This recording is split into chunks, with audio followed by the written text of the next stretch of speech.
Genoa aren't very good right now, but Juventus look sharp and positive and dominant against them in their 2-0 win. They were exciting. There was 27 shots on goal. Yeah, I thought. Jules, does this mean anything? It was really good, I thought, and I had an eye on the Bordeaux-Lyon game as well. But it was good. So I didn't know if it was because Genoa was bad or because the Quadrado goal.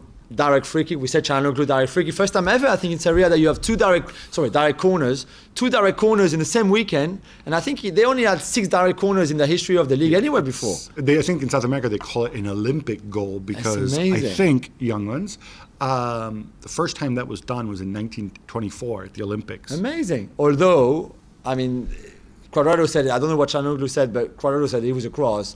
That went in.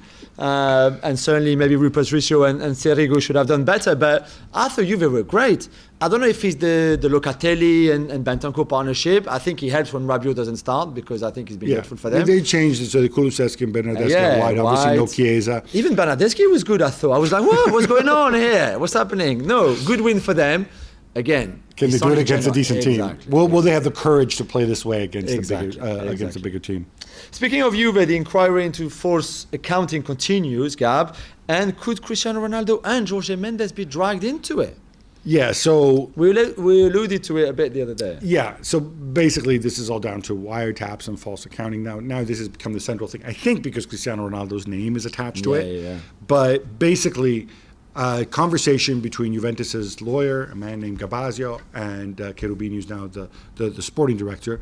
In the course of this conversation, again, as I mentioned, somebody references, let's not forget that secret document that isn't supposed to exist. Secret letter or something. Secret letter, private letter. If people find out about that, they'll be at our throat, something like that. Now, the interesting thing is here, we don't know which one of the two guys referenced it.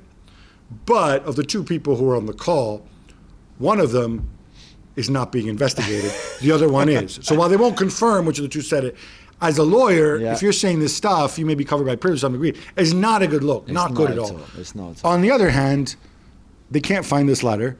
There's talk of, trying to subpoena Jorge Mendes, who I think is just going to laugh at them. Yeah. It's just not good publicity.